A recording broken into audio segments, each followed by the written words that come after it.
Right now this is just an empty patch of land, but by the end of this video it'll be a massive volcano hiding numerous farms and a gigantic super smelter. This is the most ambitious project I've taken on, and if I pull it off, it'll be the ultimate centerpiece in my world.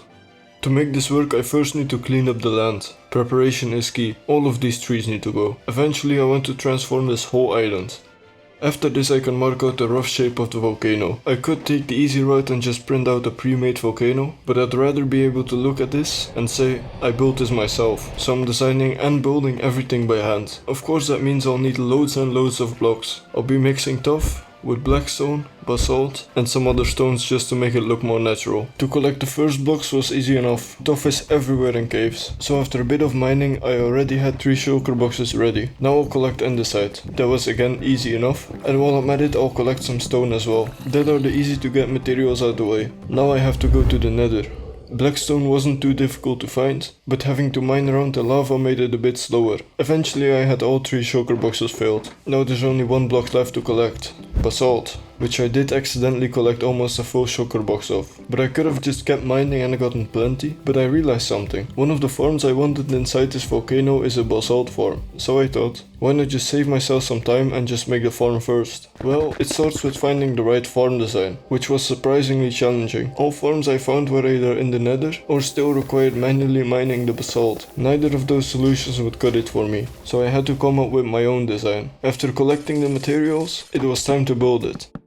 Of course I'm not leaving ugly farms in my world, especially inside a project this ambitious. I already have in mind exactly how I'll make this look good later on. Don't worry. For now though, the important part was making sure this farm was actually functional. It's my first time actually designing a farm myself. So is it efficient? No, but it works and that's all that matters. Okay, the basalt system was working perfectly. Now there's just one more part, the TNT duper.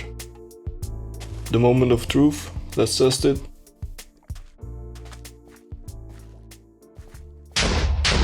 I should have known that was gonna happen. One repeater timing messed up and the whole farm is gone. Okay, let's try again. Actually, maybe let's fix the TNT duper first. Okay, it still doesn't work. Now it does, but it doesn't want to stop. Okay, I fixed it. Now I can fix the rest. It should work now.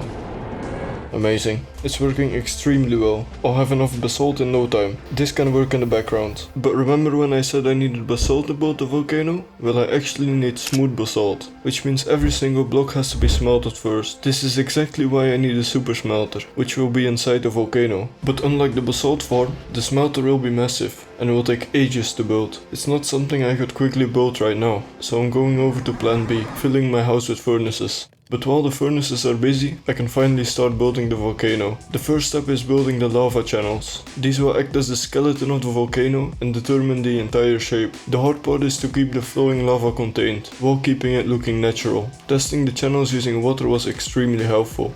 After connecting the first channels, I could finally see the idea coming together. And no, this isn't the top yet, I'm going much higher than this. In the meantime, the basalt farm was almost completely filled. I attached a temporary auto smelter to it. I don't know why I didn't do this in the first place, but at least now I know I'll need a ridiculous amount of chests for this farm. I'll continue the lava channel network for now. I have a lot more of them to build.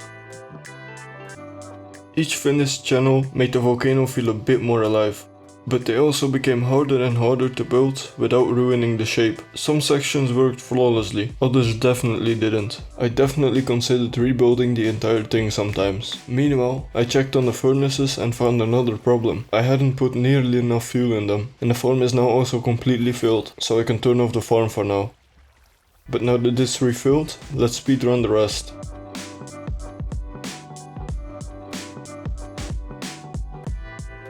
And finally, with all the lava channels in place, I could move on to the part I had been waiting for, building the volcano itself. I first need to restock the fuel of the furnaces because I ran out again, and move over all of the materials. And after repairing my tools, crafting more rockets, and getting some food, it was finally time to build.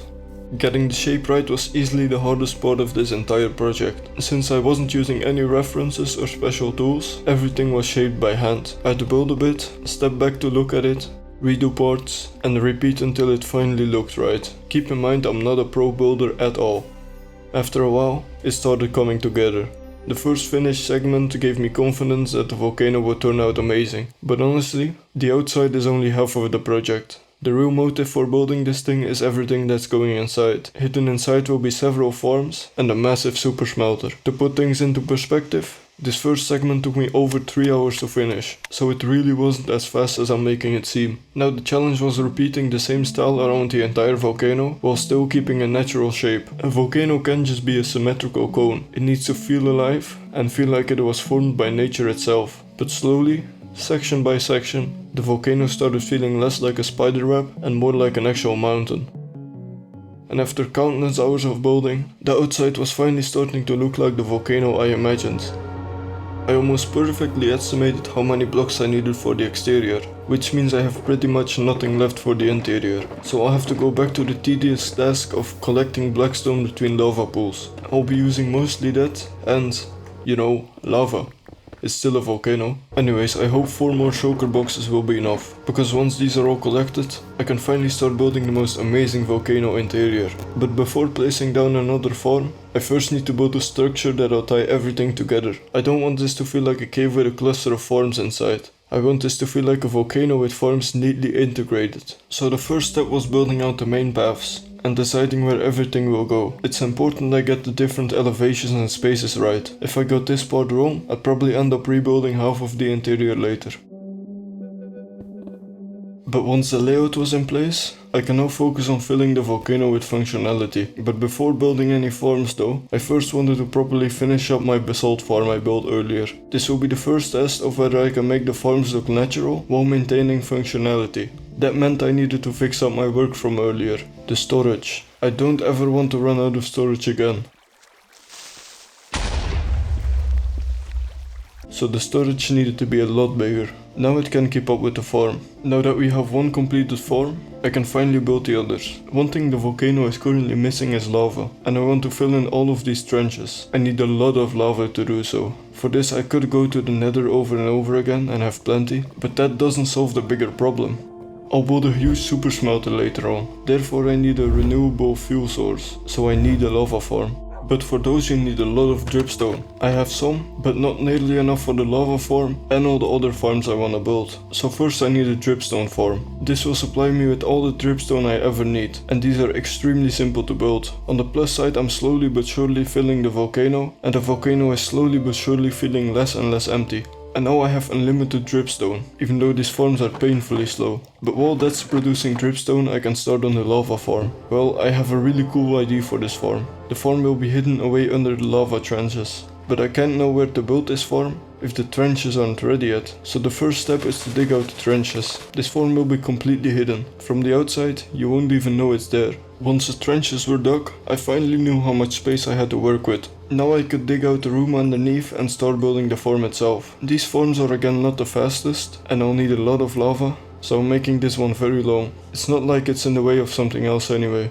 Now the only thing missing is the lava on top. One ladder trip later, and the farm was finally functional. I'll fill in the rest of the dripstone and lava later. Now that the volcano will fill itself, I quickly wanna build some more essential farms in the meantime. A cobblestone farm was first. That's one farm I've been delaying for a long time. Right next to the cobblestone farm comes a stone farm. These are some resources I never really wanna have to gather for future projects. And finally a clay farm. While I'm using dripstone anyway, this is one that fits in perfectly. And with all these farms in place, the volcano isn't a useless, hollow mountain anymore. It's finally actually becoming functional. But ever since the beginning of this project, I've been wishing I already had a super smelter. Every time I needed smooth basalt, I had to rely on slow, manual furnaces and the world's smallest auto smelter. Now it's finally time to solve this all. I'm finally building the super smelter. It fits perfectly within a volcano, so I'm doing everything I can to make this look good. I didn't have to overcomplicate the basic furnace system, but the fun, decorative system, that's where all my time went. I could have kept it simple and built a simple furnace array like everyone else. But this lava pouring out once it's activated does really make this volcano come to life. But before finalizing the inside, I want to make the outside worthy of it. Right now the volcano looks very out of place, just a volcano in a random forest. The worst culprit is the area right in front. There shouldn't just be grassland right at the entrance. That's the first thing I'm fixing. So after hopefully the final resource run, I could start terraforming the landscape. My long-term plan is to fill in this whole island one day, but that's not possible if the volcano just ends into nothing. So extending the lava flows is the bare minimum. From there, it still looked very empty. So I added some dead trees and some basalt spikes to fill it in. And after also properly blending the terrain with the volcano, it was looking much better. But I still didn't like how unrealistic it looked. It still felt slightly out of place. Ever since I started building this volcano, I noticed that for some reason it's been raining way more than it should. I override the weather in my replay, so you probably didn't notice. But this gave me an idea. Volcanic gases can create acid rain. So because it's been raining this much, I'll add a touch of realism and alter the terrain around the whole volcano. I first need to clear the canvas. A lot more trees have to go. And now I can start filling the space back in. Not as a normal forest, but as one that looks like it's next to a volcano. Dead trees will fill most of the space. I don't have much experience building custom trees, but I think they turned out alright. But now I have a bunch of dead trees on very alive grass. It's such an eyesore, so it's time to fix that up. I had to replace most of the grass with dirt, and just to spice it up, I added some imperfections, just to make it feel like the volcano is present. It's a volcanic landscape after all. Now the outside of the volcano is completely finished, but the inside is still a mess. Most of the lava wasn't there yet, there was still grass everywhere, and it still felt empty. First I want to fix the emptiness. I don't have any farms left to build, but it still looked far too plain. Adding some rocky volcanic formations made it feel much more natural. Everywhere that felt empty, I placed some more basalt until there was no empty spots. There should be nowhere in this volcano where you can look and say, this feels incomplete. With the rocky formations in place, I can now finally decide where the lava should flow and where it should stay rocky. Keeping a good balance between lava and stone is the hardest part. Part of me wanted to use as much basalt as possible, so I'll have to collect less lava. But for a volcano this big, there's no way I'm cheaping out. This has to be perfect. But once all the basalt was placed, there was only one thing left to do: fill the volcano with lava. While building earlier I completed the lava farm, but even with all of the lava it's producing, I still couldn't fill everything anytime soon. So instead of waiting forever, I'm mixing in some magma blocks. Not only will this save me loads of time, it also looks better in my opinion.